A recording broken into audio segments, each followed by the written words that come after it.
On this episode of Rookie's Mistakes, we're getting deep. We're doing things a little differently, and we're going to get philosophical. Get ready. You see how this looks, right? First of all, I don't really know what prompted me to make this video specifically. I've always gone over deep topics with Rookie's Mistakes, and it's been nice having an outlet to talk about things that are happening in my life, things that might be stressing me out, things that might be bringing my mood up, stuff like that. Today, I have a list of topics, things that I think would be good to talk about, things that viewers might be curious about regarding me, regarding my life, stuff like that, because I tend to just ramble on with these episodes, so I want to have a list of stuff to talk about now. Also, forgive me if I'm talking really quiet. I have people asleep in my house, so I have to be quiet, but I will boost the audio post-editing. The first topic I have is life/melancholy after COVID. What I mean by that is I should probably start with a little bit of backstory about me. It was June 2019, and I was wrapping up my senior year of high school. One thing about me is that I was never the best student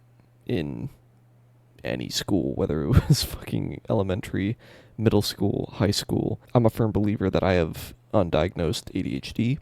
I've never been medicated for anything like that. I was evaluated as a kid, but the doctor said that if I could focus on video games, that I could focus on school, and that I don't have ADHD, which is a load of barnacles, but whatever. So in school, I never focused that much unless it was something that I was very interested in or something that I felt a connection to, that I wanted to learn more. Needless to say, that's different nowadays. I'm very interested in a lot of different things, and I wish I'd tried harder in school, but now I know that it wasn't really in my power to do so. But I'm getting a little sidetracked. June 2019, I was getting ready to wrap up my senior year, and by this point, I had pretty much just failed most of my classes because I knew I wasn't going to make it, so why bother trying? And at the time, my parents were kind of on the fritz with me. By that point, I was living strictly with my mom and wasn't talking to my dad for reasons that I'm not going to get into right now. I was living with my mom full-time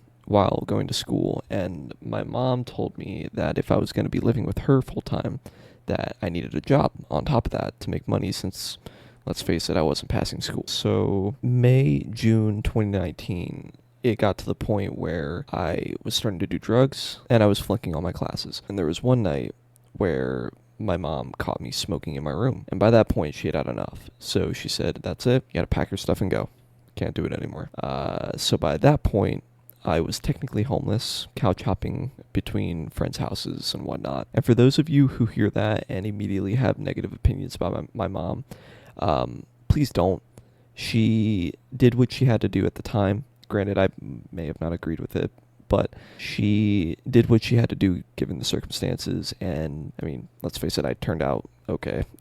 She kicked me out, and I was couch hopping between friends' houses, and I started to feel like it was the beginning of the end. I did end up moving back in with her, given one condition, that I would work full-time, and sure enough, I was. For a good 6 months, I was, working full-time at Five Guys. I ended up staying there for quite a while. But my stepdad was very insistent that I picked up a second job, which at the time I didn't know if I could handle, because at the time, nowhere else was really hiring except for places that were out of my transportation zone, because at the time and currently now, I don't own a car. I don't drive. So I ended up getting a second job at a shopping plaza a little far away from where my current job was. And I only ended up going to that job for maybe a week or so. But I didn't tell my parents that I quit after a week. And when they found out, they told me that I had to go. And by this point, I kind of used up all my luck with couch hopping and had nowhere to go. So I'm going to get a bit personal here. While I was homeless, I was sleeping in a tent, and that lasted for about 9 months. I was sleeping in a tent in my mom's backyard. That went until about September of 2020. During all of this, while I was living in a tent, COVID happened, and it was very rough for me because everything was shut down. It made doing pretty much anything impossible. During COVID, around June of that same year, I met my now ex-girlfriend, which this is going to be a segue into quite a long segment, just forewarning. I met my ex-girlfriend. We had gone to high school together. We knew each other through one of my other exes. We knew each other through a mutual friend. We ended up getting together, and we were together for quite a while. I lived with her for a while. Her parents were generous enough to loan me money to buy a car. We ended up getting an apartment together, and I was very involved with her life, her family's life, and whatnot. While we were living together in an apartment, some things happened. I'm not going to get into the details, but something happened. We were forced to break up. And that was after about 3 years of us dating. And it took a toll on me. You know what? Fuck it. I'm just going to say it. She cheated on me 3 times. That's not the complete gist of it, but that's like the biggest thing that happened.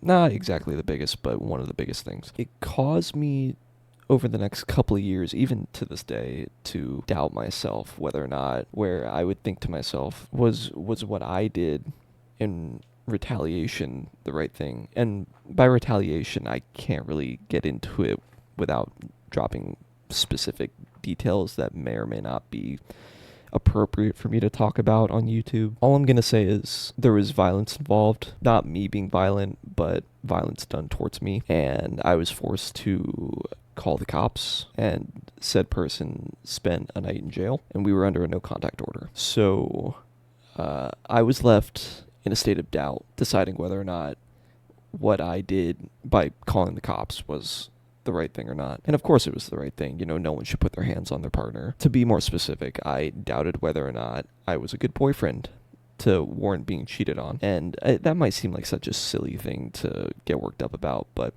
you really don't. This might come across as insensitive, but you really don't understand what it's like until you go through it firsthand. Love is a crazy thing. It can turn you into a fool. It can make you become blind to things that should be very apparent and very obvious to you. With that being said, I doubted myself for a long time, and I still do sometimes. Not nearly as much as I used to. Ever since that event, I've been left in this state of melancholy is really the only word that comes to mind for me, where there's just a constant war in my head of, did I do the right thing or did I take it a step too far? And I know now that I definitely did not cross the line. If anything, the other person crossed the line multiple times. But part of me feels responsible for the events leading up to what happened. You know, like were there things that I could have done during our relationship to make her feel to the point where she didn't have to cheat on me? Because I'll be honest, I wasn't the best boyfriend at the time. I wasn't a bad boyfriend, I don't think. I never cheated on her. I never blatantly disrespected her. At least I don't think I did. So I was just always left wondering, you know, why would she do that? Because, you know, sure, I was working a shitty part-time job at the time. Money was tight, and I was very homebodied. I'd like to stay inside. Like, I mean, I still like to stay inside.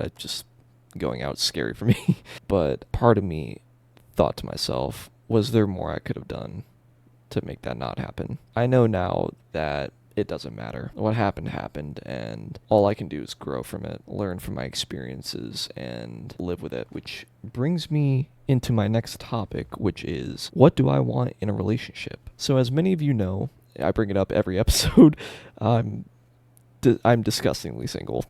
I'm gonna get a little personal here again. I haven't been in any relationship for 4 years. Part of me loves it and part of me hates it because, you know, who likes being alone? But at the same time, the alpha male in me, I fucking hate that term, but the man in me is satisfied with not being tied down and committed and being able to do what I want whenever I want it, you know?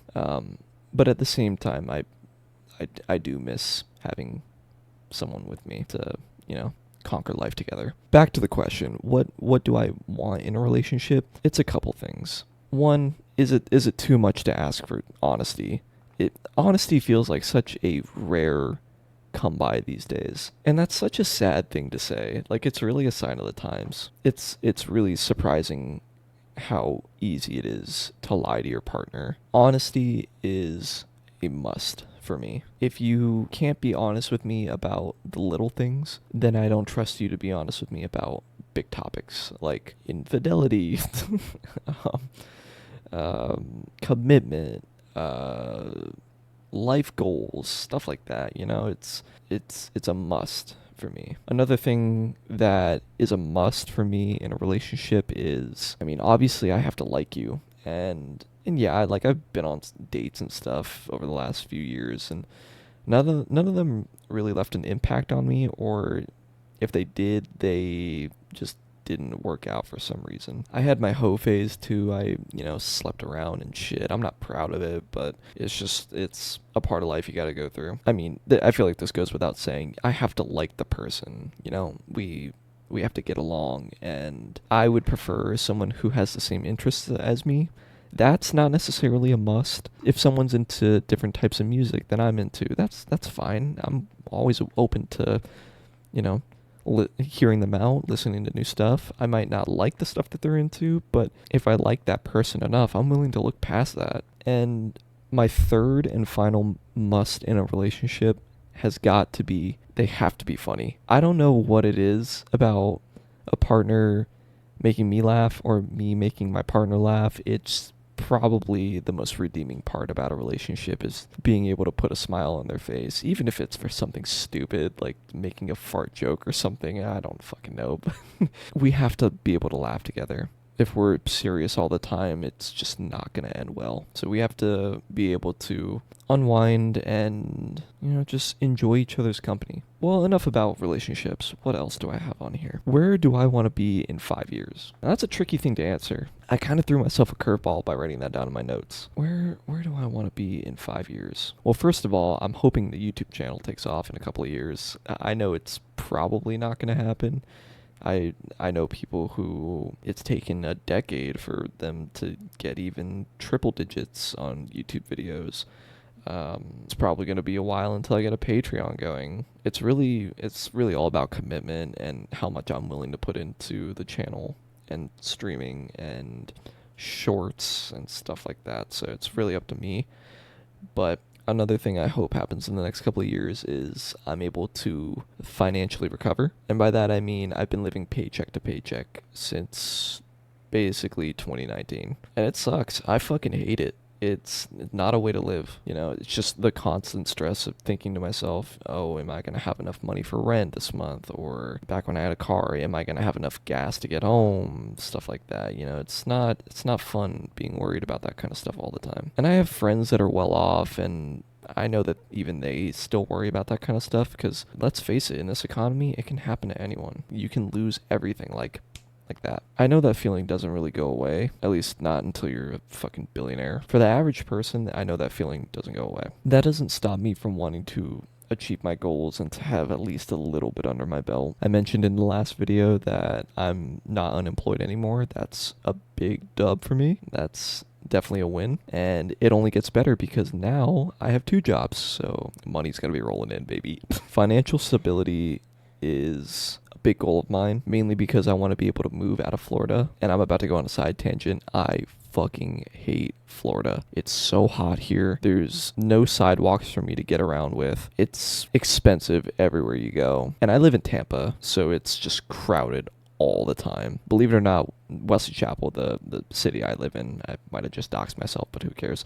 Wesley Chapel is one of the fastest growing cities in America. It's all the northerners moving down here from New York, Pennsylvania, New Jersey, all that kind of stuff. And it's old people. It's old people coming down here to bask in the sun like a lizard. I fucking hate it. I'm sick and tired of it. It's too crowded here. It's too hot. It's too expensive. I'm trying to leave ASAP. Josh, who you may know from the channel, recently moved to New York. I know I was just talking about expensive. New York is super expensive to live. Josh just moved to New York with Travis, our good buddy, who I think was in the Best of Rookies World Volume 2. I think there's a clip of him in that. They're living together now, and they want me to move in, and I am totally on board.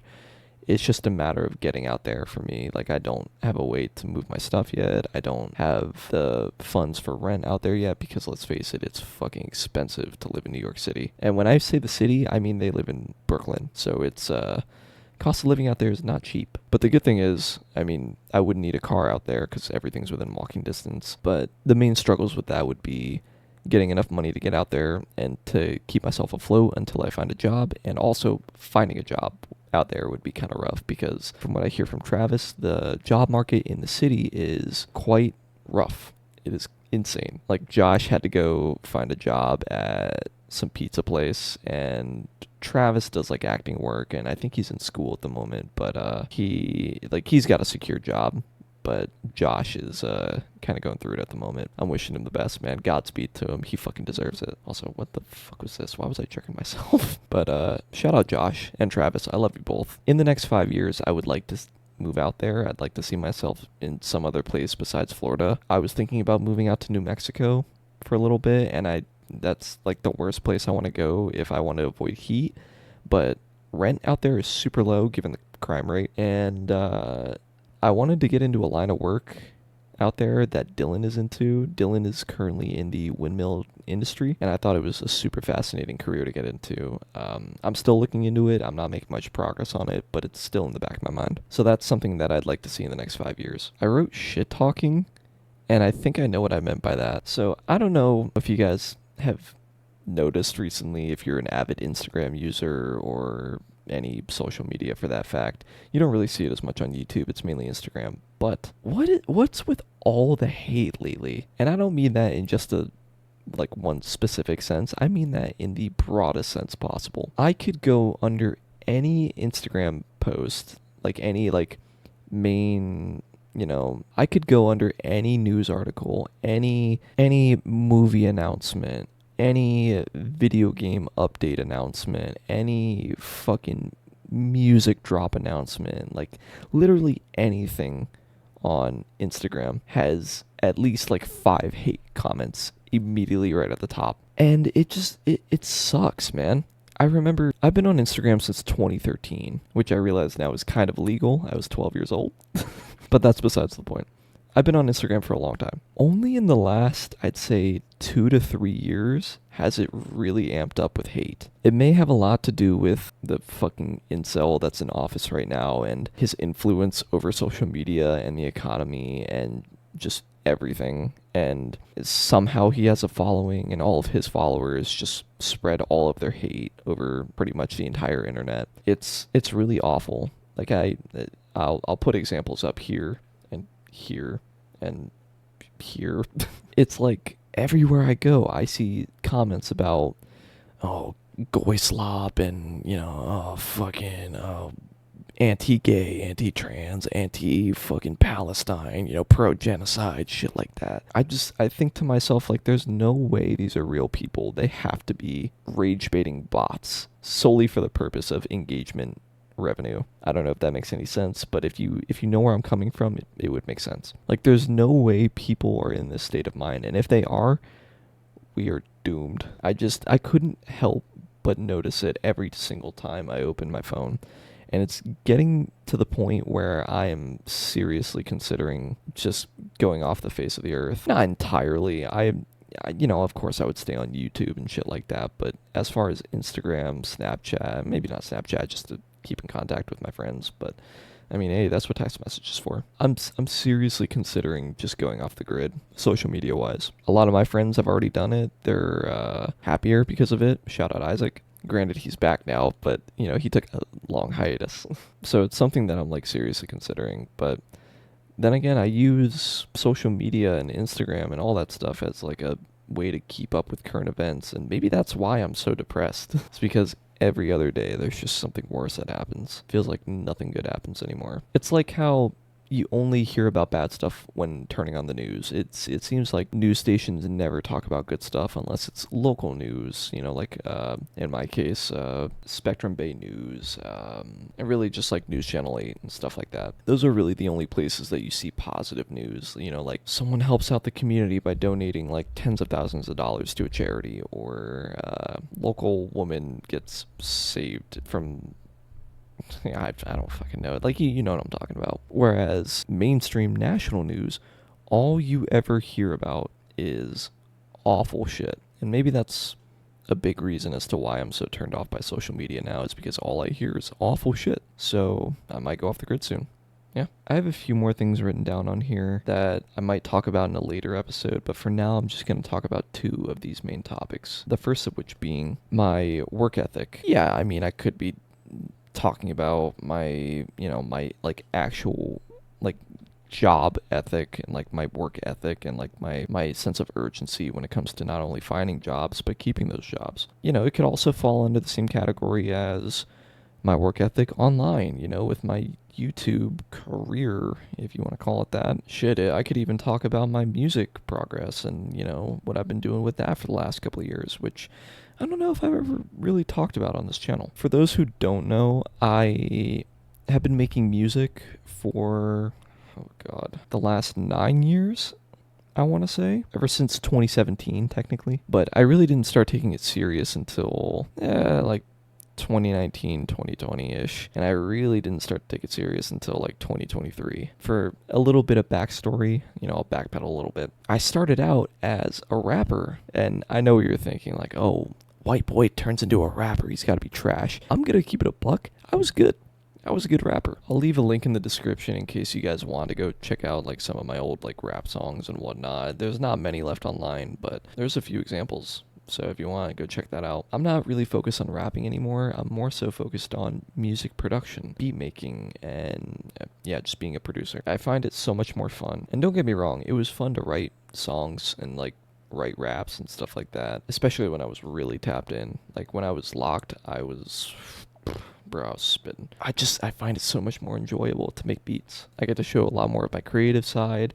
I get to sample stuff that I've always wanted to sample for years, and I get to collaborate with other artists too. I get to send people my beats. I get to see what they think. I get to take notes and figure out if there's stuff that I could be doing better, stuff that I should change. It's very fun to see the progress that I've been making for the last 4 or 5 years in beat making now. I'll not only leave links in the description to my rap songs, but I'll leave a link to my just entire SoundCloud if you guys want to go check out my beats. If you do, I'd really appreciate it. Any sort of engagement really puts a smile on my face and goes a long way. Back to the original question regarding work ethic. I found myself struggling more so recently, and I don't know if it's because I'm burnt out or if I'm depressed, which those are kind of one and the same, but not exactly. Which I definitely am burnt out. It's a lot. It's a lot to keep up with my job, my family, my friends, music, video games, fucking watching movies, fucking like all these different things that I'm juggling in my life at the same time. It can be a lot to keep up with. But that doesn't stop me from still wanting to be a hard worker and to give it my all with whatever it is that I'm working on, whether that's making food at my job or making beats on my computer, making videos with my friends on the game, making edits, stuff like that. I always want to give it 110% because if I don't, then I'm not only doing you guys a disservice, then I'm doing myself a disservice. I'm not living up to my full potential. And that's one thing that I've been told my entire work life.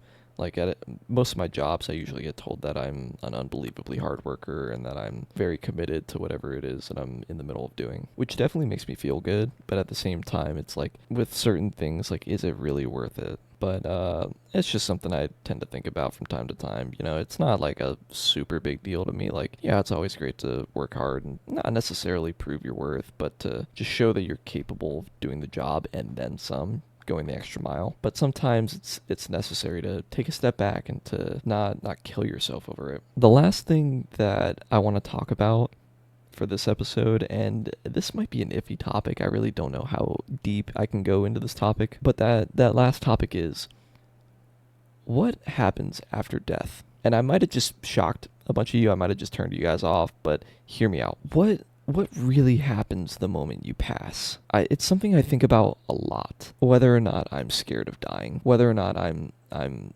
scared of what comes next. Like, part of me, of course, part of me is always going to be scared of dying, at least dying a gruesome death. Like, if I have to go through the pain of dying, that's going to suck, obviously. But if I have an instantaneous death, like, what would I even think? Would I even think? It's a very philosophical question that I'm getting into. But it's something that never really left my mind for the last, I'd say, like 15 years. I heard someone say the other day that the afterlife isn't really too different as before you were born. Like, really think about it for a second. Do you remember what it was like before you were born? No, of course you don't.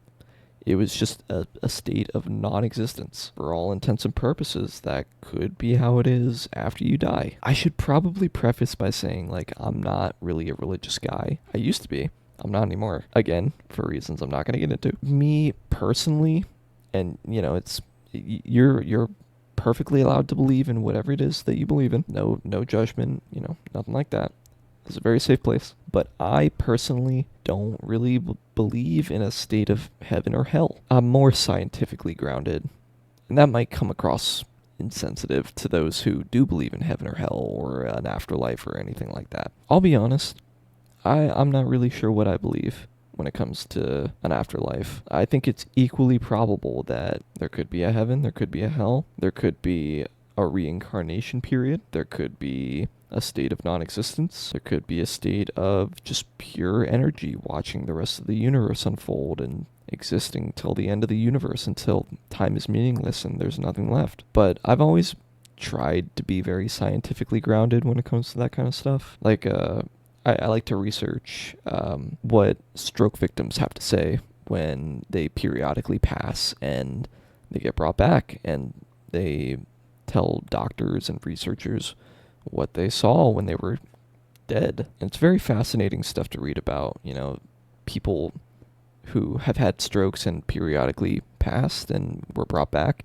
They've been asked to draw photos of things that they've seen. Some people say it's just pure nothing. Some people see a light. Some people see angels. Some people see some very weird shit. I think the most fascinating part about all that is that it's different for everyone. That could have a lot to do with what the person in question believes in. Maybe it's something more. But it's something that has not only interested me, but has equally terrified me. What am I to expect when it's my time? I don't know. No one really does. And that really scares me. Let's say hypothetically I die tomorrow. Would I even know that I was dead? It's something to think about. And I think about it quite often. And on that depressing note, I think I'm going to go ahead and end the video here. Sorry to get really deep on all of you guys for a second, but it's just things that I've been wanting to talk about and to have an outlet for, and I needed to get some of this stuff off my chest because, I do feel better after talking about this stuff. I'm the type of person to bottle up my emotions, and that's not healthy. It's always good to have someone to talk to. And sure, I have friends that I can talk to about this kind of stuff, but it's